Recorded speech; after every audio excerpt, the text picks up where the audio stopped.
최근 한국 주식시장은 미 이란 중전 기대감과 함께 코스피가 8,500선을 넘으며 외국인 순매수로 전환되었습니다.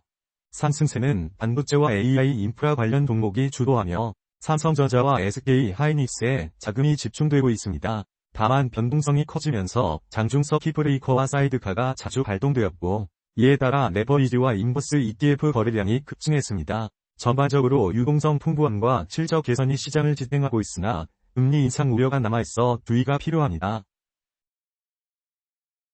반도체 섹터는 AI 수요 증가로 메모리와 파운드리 분야에 대한 카펙스가 지속적으로 늘어나고 있습니다. 삼성전자와 SK 하이닉스는 단기 공급 계약을 통해 수익 구조를 안정화시키고 있으며 이는 주가 상승의 핵심 동력이 되고 있습니다. 또한 장현준 삼성자산운용 본부장은 AI 인프라 투자 사이클이 최소 3년 이상 이어질 것이라고 전망하며 관련 펀드에 높은 수익률을 제시했습니다. 따라서 반도체는 단기 변동성에 흔들리더라도 중장기적으로 강력한 성장세를 유지할 것으로 예상됩니다. AI 인프라는 데이터 센터, 반도체, 전력 등 연관 산업에 대한 투자가 가속화되면서 시장에서 큰 주목을 받고 있습니다. 삼성자산운용의 삼성 미국 AI 인프라 펀드는 설정 후 약 110%의 수익률을 기록하며 펀드 규모도 255억 원으로 불어났습니다.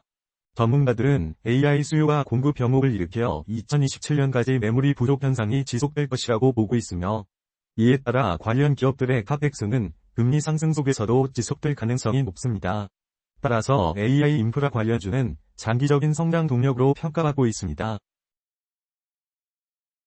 스페이스X의 미국 상장은 전 세계 투자자의 관심을 끌었으며 공모주 배정 과정에서 국내 기관은 단일 주도받지 못했습니다. 이로 인해 국내 자산운용사들은 상장 직후 시장가로 스페이스X를 매수해야 했고 이는 초기 ETF 수익률에 부담으로 작용했습니다. 닌모인스, 스페이스X는 AI와 우주 인프라 분야에서 시너지를 낼 수 있으며 장기적으로는 관련 산업에 대한 투자 확대가 기대됩니다. 단기 변동성은 있으나 중장기적 성장 스토리는 여전히 유효하다고 판단됩니다. 방산 섹터는 최근 한중 OLED 격차 축소와 함께 이란 중전 기대감으로 지정학적 리스크가 완화되면서 강세를 보였습니다. LIG 디펜스 앤 에어로스페이스는 천국 -2 추가 수출 가능성 등으로 주가가 상승했으며 한화에어로스페이스 역시 방위사업 확장으로 수혜를 입고 있습니다. 또한 미국과 이란의 합의가 중동 지역의 긴장을 낮추면서 방산 수요에 긍정적인 신호를 주었습니다. 전반적으로 방산은 실적 개선과 함께 수출 확대가 기대되는 섹터로 평가됩니다. 조선 섹터는 중국 OLED 기술 추격 속에서도 선박 수주가 늘어나며 실적 개선의 조짐을 보이고 있습니다. 특히 친환경 선박과 LNG 운반선에 대한 글로벌 수요가 증가하면서 수주 잔고가 상승하고 있습니다. 이는 향후 매출과 영업이익 개선으로 연결될 가능성이 크며 조선업체의 재무 구조 개선에도 긍정적인 영향을 줄 것으로 보입니다. 따라서 조선은 중장기적으로 수주 기반의 성장세를 이어갈 전망입니다. 원자력 섹터는 최근 에너지 안보와 탄소 중립 목표에 따라 국내외에서 관심이 다시 높아지고 있습니다. 특히 수형 모듈 원전, SMR, 기술 개발이 진행 중이며 이는 단기적으로 새로운 성장 동력이 될 수 있습니다. 또한 UAE 등 해외 원전 수출 프로젝트가 진행되면서 관련 기업들의 매출 확대가 기대됩니다. 에너지 안보가 중시되는 글로벌 환경 속에서 원전은 전략적 중요성이 재부각되고 있는 섹터입니다. 강관 섹터는 에너지 인프라와 천연가스 공급망 확대에 따라 수요가 증가하고 있습니다. 특히 가스관과 연계된 강관은 내구성과 부식 저항성이 뛰어나 단기 인프라 프로젝트에 선호드는 소재입니다.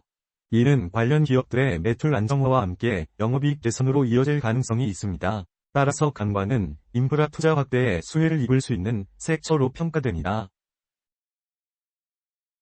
가스관 섹터는 천연가스의 공급망 확대로 직접적인 수혜를 보고 있습니다. 도시가스와 산업용 가스 인프라에 대한 투자가 늘어나면서 가스관 관련 주문이 증가하고 있습니다. 또한 가스관은 안전성과 내구성이 뛰어나 장기적으로 교체 주기가 길어 안정적인 매출 기반을 제공할 수 있습니다. 따라서 가스관은 에너지 인프라 확장의 핵심 부품으로서 지속적인 성장세를 보일 것으로 예상됩니다. 최근 ETF 시장은 변동성이 커지면서 레버리지와 인버스 상품 거래량이 급증했습니다. 특히 반도체와 AI 인프라 관련 ETF가 수익률 상위권을 차지하며 투자자들의 자금 유입을 이끌었습니다. 이는 단순한 투기적 거래뿐 아니라 실제 자산 배분 전략의 일부로 ETF 활용이 늘고 있음을 보여줍니다. 따라서 ETF는 시장 동향을 반영하는 중요한 지표이자 투자 수단으로서 그 역할이 점점 커지고 있습니다. 2025년 퇴직연금은 적립금이 500조 원을 넘어선 데 이어 수익률도 6.5%로 역대 최고를 기록했습니다. 이는 주식시장 호황과 함께 ECIRP 로의 머니무브, ETF 투자 확대 등이 주된 원인이었습니다. 그러나 여전히 많은 가입자가 원리금보장형의 자금을 집중해 두어 인플레이션에 따른 실질 가치 하락 위험이 존재합니다. 따라서 실적 배당형으로의 점진적인 자금 이동과 금융교육 강화가 필요하며 이는 장기적인 노후 자산 보전의 중요한 과제입니다.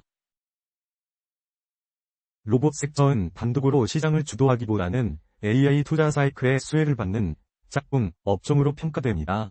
실적과 시가총액이 ETF 상품화 유권을 충족하지 못해 독립적인 주도주로서의 지위는 제한적입니다. 그러나 반도체나 2차 전지와의 연계 속에서 동반 성장할 수 있는 여지는 있으며 특히 AI와 자동화 수요가 증가함에 따라 관련 기업들의 매출 확대가 가능할 수 있습니다. 따라서 로봇은 AI 생태계 속에서 보완적인 투자 대상으로 고려할 만합니다. 디스플레이 섹터, 특히 OLED 분야에서 한중 기술 격차가 기존 3에서 4년에서 1에서 2년 수준으로 크게 좁혀졌습니다. 이는 중국 BOE의 공격적인 설비 투자와 기술 발전 때문이며 한국 기업들의 시장 점유율 감소가 우려되는 상황입니다. 그러나 삼성 디스플레이와 LG 디스플레이는 여전히 특허수에서 세계 최대를 기록하며 기술적 우위를 유지하고 있습니다. 따라서 한국은 R&D 투자 확대와 고부가 가치 제품으로의 전환을 통해 경쟁력을 유지해야 하는 시점에 놓여 있습니다.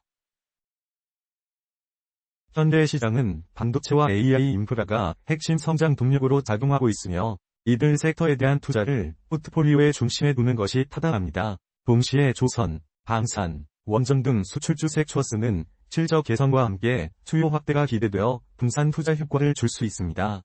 금리 인상 가능성이 커지는 환경에서는 배당주나 방어주 등으로 일부 비중을 조정하여 변동성을 관리하는 것이 바람직합니다. 따라서 반도체 AI 인프라를 기반으로 수출주와 방어주를 적절히 배밸런싱한 전략을 추천드립니다. 다음은 주도주 ETF의 기술적 분석에 대해 말씀드리겠습니다. 반도체 섹터 ETF 39만 6,500 분석입니다. 현재 단기 추세는 상승 중에 있습니다. RSI 지표는 61.3, 중립, 윌리엄스 R은 마이너스 12.7, 과매수, MACD는 데드크로스 상태입니다. 변동성 주의. 조선 섹터 ETF 46만 6,920 분석입니다. 현재 단기 추세는 상승 중에 있습니다. RSI 지표는 54.6, 중립, 윌리엄스 R은 마이너스 40.3, 중립, MACD는 데드크로스 상태입니다. 변동성 주의.